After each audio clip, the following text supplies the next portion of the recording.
So I happen to love confusing movies, especially when they're done really well, but in this video, we're going to be talking about 10 movies that most people still don't understand.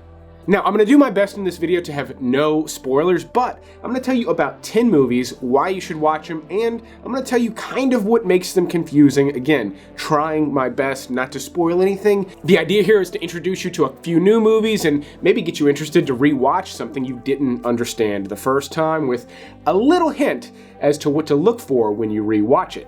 This video is sponsored by Raycon, and I'll be telling you more about them later in the video, but my number 10 pick on this list comes from a big name director, but it's easily his smallest movie, Enemy. Now, this is from director Denis Villeneuve, who's most recently done Dune, Blade Runner 2049 before that, and Arrival and Prisoners before that. He's an incredibly accomplished director. Every single movie he does is fantastic, but not only is Enemy the lowest budget movie he worked on, it's also the weirdest and hardest to understand for a bunch of reasons. But the basic setup here is that Jake Gyllenhaal plays a man who discovers his doppelganger, which is a very interesting concept. He finds somebody in a movie of all places that looks exactly like him, and he goes down a deep rabbit hole. Now, this movie can be confusing and hard to understand throughout, but not terribly so. It actually does deliver the synopsis I just described pretty well. And then as you get to the last moments of the movie, they throw a curveball at you that is just bewildering, to say the least. You will be lost when the credits roll on Enemy, but do not worry because the movie is filled with visual cues that are going to help you understand the last moments of the movie. This one really does stand out in his filmography as something very bizarre, but he's such an expert director that it manages to work pretty effectively if you can tap into it. This is one on this list, though, that is going to take maybe multiple watches to fully wrap your head around. So maybe only pursue one like this if you really want a puzzle to solve. Now, my next pick on this list comes from an incredibly accomplished writer, Charlie Kaufman. He's most famous for movies like Eternal Sunshine of the Spotless Mind, Being John Malkovich, and Adaptation with Nicolas Cage, but the very first movie he directed is called SYNECDOCHE, New York, and it stars Philip Seymour Hoffman.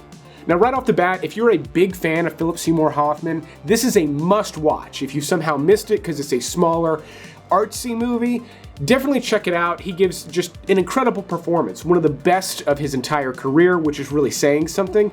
But this is also a Charlie Kaufman script that he then directed. So it's one of the weirdest movies he's ever created, maybe second to I'm Thinking of Ending Things, which you can check out on Netflix. That movie easily could have been put on this list, by the way, but I've talked about it over the past year a few times, and I've never talked about SYNECDOCHE, New York. Hoffman plays a famous playwright who's trying to create his opus and begins creating this replica of New York City in a warehouse. It's a weird setup to begin with, and then the movie just somehow makes it weirder and weirder. This movie is just full of Charlie Kaufman weirdness. If you're a fan of his and this one slid under the radar, you have to see this movie. But even if you're not a big fan of his, you've maybe just liked some of the bigger movies in his filmography, this is still a pretty cool watch that, again, is just utterly confusing while you watch it. Now, there are a few movies on this list that are just wildly popular. My next pick, though, comes kind of in the middle of the pack. I know a lot of people love this movie, and some people don't, mainly because of the ending, but if you understand the full concept really well, then the ending actually makes a lot of sense. It's also worth noting this movie was fairly recently turned into a popular series, but here we're talking about Bong Joon-ho's Snowpiercer. Now, if that name is not familiar to you, he's maybe most famous now for having directed Parasite, which won all kinds of Academy Awards, but Snowpiercer is easily his most action-packed movie. And there are some interesting theories about this movie. There's one related to Willy Wonka that is very interesting to think about, but I do think if you focus on that theory, you can kind of miss the point of this movie overall.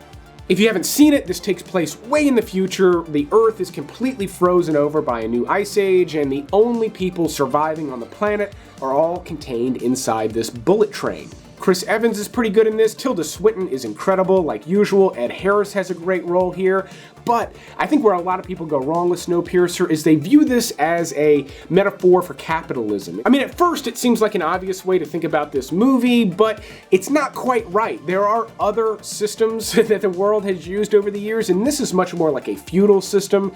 The train is divided up into clear classes separated by cars, and there's really no mobility within those cars. It's a straight line with the head up at the front and the poorest people in the back. So if you look at it through the right lens, a lot of the themes make a lot more sense. So when you watch it, consider everything happening inside the train, no matter what class you're in, as being part of this feudal system, and everything outside, which is covered in snow, represents freedom. If you think about it that way, then I think the themes make a lot more sense, especially as you get towards the end. Okay, my number 7 pick is a cult classic, but it's probably the most misunderstood movie on this list. And my honest opinion is I think it's because the director kind of blew it a little bit when it came to adapting the original book. I know that's a vague description, but I'm talking about the cult classic American Psycho. Now, right off the bat, this movie has a ton of fantastic moments. It's an incredible performance from Christian Bale. If you've never seen it and you're a fan of his in any way, this movie is a must-watch. I don't care if you don't like blood, you have to see him play this character. It's amazing. But without giving too much away, the book this is based on was intended to end ambiguously. You're not really supposed to know what happened and what didn't happen. Some people think things are in his head, others think things really happened, and the movie itself doesn't exactly give you an answer because it's supposed to be ambiguous. Yet my honest opinion, as much as I like all of the scenes in this movie, and I think they all work kind of on their own, I don't think this woman is tied up as neatly as it maybe could have been, which explains some of the confusion. But when this one wraps, if you actually try not to understand it, it might actually make a lot more sense. That makes sense, right? All right, my number 6 pick made a lot less sense back when it was originally released, and actually works a lot better today because I think the public, myself included, have a better understanding of some of the themes in Donnie Darko. Now, the quick explanation here is this is an older cult classic movie starring Jake Gyllenhaal. It is packed to the gills with mystery and gothic themes and all sorts of fantastic stuff. It really is an incredible watch the first time you see it. There's a reason it is a cult classic. I highly recommend it. But when this was released, it was an incredibly perplexing concept. Today, with all of the multiverse movies that exist, whether they be Marvel movies or Everything Everywhere All at Once, Rick and Morty, you name it, I think we all have a much better concept of multiverses and tangent universes, or at least the concept of those. And that is really what Donnie Darko deals with. It's not ultimately what it's about. It uses this to make other points, but it was such an out there idea back when this was originally released that I think a lot of people, my 17-year-old self included, just did not understand. I kind of got why things happened the way they did, but didn't really understand how. And today, Donnie Darko actually makes a lot of sense and would make a fantastic rewatch. This movie has a killer soundtrack, amazing look, and it's really unique unto itself, and really does still hold up today, maybe because it's easier to understand than it used to be. Now, before talking about the rest of the movies on this list, I do want to tell you about today's sponsor, Raycon. These are my everyday earbuds, and these are the ones that I use, even though I have pairs that cost way more. And that's because Raycons offer premium audio at a perfect price point. I mean, Raycons start at half the price of other premium brands, and the thing I love about them is that when I'm exercising, they don't come out of my ears. I have more expensive ones that used to a lot, and these just stick with me no matter what I'm doing. Raycon offers a variety of products and advanced features like noise isolation and an awareness mode, which is great when you need to hear what's going on around you, and sound options like pure sound mode, a balanced mode, and a bass mode. So if you're ready to buy something small that has a big impact, just go to the link in the description or go to buyraycon.com/flickconnection. That's BUYRAYCON.com/flickconnection to save 15% off your Raycons. It's worth noting that every purchase has an easy and free return guarantee. It's no wonder they already have over 50,000 5-star reviews. So again, go to the link in the description box below or just type in buyraycon.com/flickconnection and you're going to save 15% off your Raycon order. But let's go ahead and move on with the rest of the movies on this list. All right, my number 5 pick, you knew this was going to make the list, but Inception is actually the easiest one to understand on this list. Now, I imagine almost everyone watching this video has seen Inception. Without really spoiling it for the 2 people that haven't, The spinning top at the end is the big question. And the movie does give you answers, but it doesn't give them to you right in that moment. This is not done to just aggravate the audience, even though I'm sure some people were incredibly irritated by that, but it's really done to make you think, what has happened? Are we still in a dream? Are we not? It's a fantastic way to end the movie, and I think you can fully enjoy Inception without knowing the answer. Just like American Psycho, keeping it ambiguous works, but there is an answer to this question if you want to find out. Pay attention to Leonardo DiCaprio's appearance. There is something about his appearance that changes when he's clearly in a dream and when we believe that he's not. And you do have to pay attention throughout the movie. I'm not going to tell you what to look for, but again, there is an answer. I'm sure some of you will have civil conversations about it in the comments down below, but speaking of the comment section, go check the top pinned comment left by me, and you'll see the full list of all the movies we discussed, along with where you can stream these suckers. All right, my top 4 on this list are all incredibly artsy, but they're also just masterpieces from some of the best directors to have ever lived. My number 4 pick being probably the least known movie on this list, Stalker. Now, this is a Russian sci-fi movie from 1979 that, again, is an absolute masterpiece.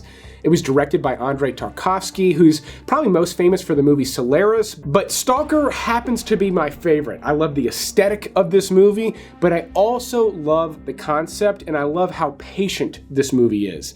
It is such an interesting science fiction concept that it does take quite a while to set up. You have to be extremely patient to watch this movie. If you're not a patient person, this is not going to be the one for you. But Stalker builds this incredible science fiction concept in this incredible world with almost no special effects or visual effects whatsoever.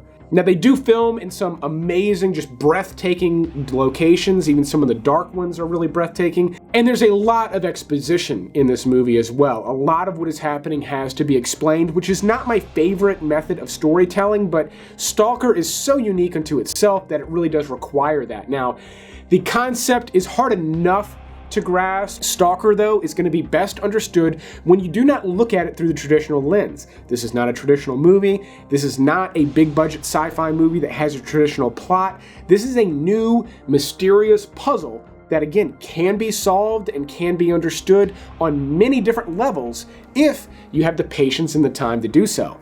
Stalker is currently included on HBO Max in the US. Over the years of doing this channel, I've never seen it available anywhere until HBO Max somewhat recently. So if you want to check this one out, definitely go check out HBO Max. If you're in a different country though, go check out that top pinned comment again, because I'm telling you where you can stream them in a variety of countries.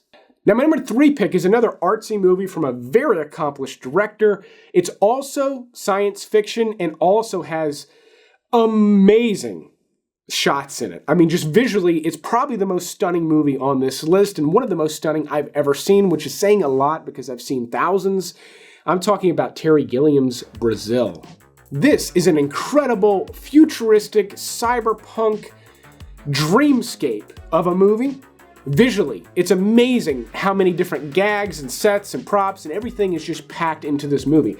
Every single shot is a masterpiece. It's incredible how authentic this movie looks, considering the world that it takes place in is so different from ours. And you've got to keep in mind, I know this is not going to really impress younger viewers, but this is done long before computers were used in movie making. Everything you see in Brazil is in camera. It is just the pinnacle of movie magic. It really is. It's a shame they don't make movies this way anymore, but I will say, as confusing and weird and odd as most of the movie is, you can follow 90% of it. It is very relatable to our world today, and that's fantastic. I love that. But the last 10% or so of this movie goes into such a strange direction and turns into a nightmare of sorts that really can be hard to keep up with. But this too, you can understand it if you're paying attention all the way through. But the thing I'll say about Brazil is that it's such a fantastic watch for so many reasons all the way through that even if it leaves you hanging and confused in its final moments, it really doesn't matter. It is still an amazing experience that I think most of you will want to experience again, helping you to understand it even further. In 2001, David Lynch released a puzzle of a movie that is still considered one of the greatest films of the 21st century so far by many film critics. I'm not one, by the way, but Mulholland Drive is an incredible watch for many reasons, and even though to some of you it will seem like a crappy movie at first, there are so many layers to Mulholland Drive that can be uncovered. It really is kind of a magic trick of a movie. I've said that before on the channel, but Mulholland Drive is really kind of something unique. Now, if you have any sort of taste for David Lynch, you've liked any of his projects over the years, Mulholland Drive is a must-watch. However, if you have not, I do think some of you will still enjoy Mulholland Drive with the right setup. Now, David Lynch is a very unusual director. There are several performances in this movie that are odd, to say the least, but the best way I can put it is they're terrible acting. Yet you will see the same actor in the same scene go from purposely terrible acting to some of the best in the entire movie. And it's done in a way to subvert expectations. Obviously, it's David Lynch, so there's a lot of really bizarre things in the movie, but what I love about Mulholland Drive is that almost every scene has something bizarre or unique that you can interpret that ties back to the theme of the whole movie, but that can also be understood and interpreted on its own. Then, as it escalates, it literally becomes a puzzle that you have to solve, more so than any movie I've ever seen. Mulholland Drive literally feels like a puzzle. If that sounds the least bit interesting to you, you have to pursue this movie, but I'm warning you, it may take multiple watches for you to fully understand what's happening here, which is kind of what's cool about it. All right, and then my number one pick comes from Stanley Kubrick, and honestly, I could have put almost anything he's ever directed here. Eyes Wide Shut, I could have rambled on about that forever. The Shining might have been a good one for this list, but I went with 2001: A Space Odyssey. Now, for anyone that has seen it, you know the final sequences in this movie are some of the most confusing ever put to film. The thing about 2001: A Space Odyssey, though, is that is very much on purpose. It's not necessarily intended to confuse the audience, but it is intended to sort of confuse the main character, because that is literally what's happening at that moment in the movie. However, even though the final moments are very perplexing and confusing, they can be understood.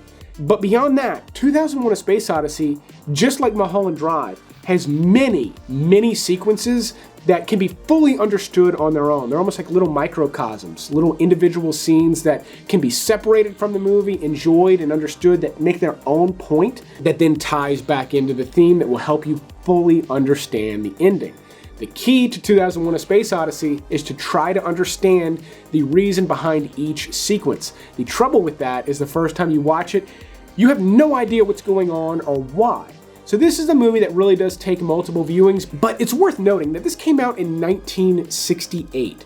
Before Star Wars, this movie changed the way movies are made for better, I think, forever. I mean, just look at some of the shots of space. 1968. I mean, the Vietnam War, it's raging, it's that era, and you could go to a movie theater, pay probably less than $1, and see this. It was unlike anything anyone had ever seen before, and it would be replicated very well forever. I mean, they're still making movies with these techniques, and the movies today, movies like Dune, they look just as good as 2001: A Space Odyssey did in 1968. If nothing else, you have to watch this movie for that reason. Even if you don't fully understand what's happening, it's still an incredible watch. And again, you can ultimately understand this movie given enough time. Hopefully you come away from this list with some new things to either watch or rewatch with a new lens. Thanks again to Raycon for sponsoring another video. Go check out their link in the description below to get that discount, but I will keep making these videos as long as you keep watching them. Thanks for checking out this special confusing movie episode, and you will see me on the next one.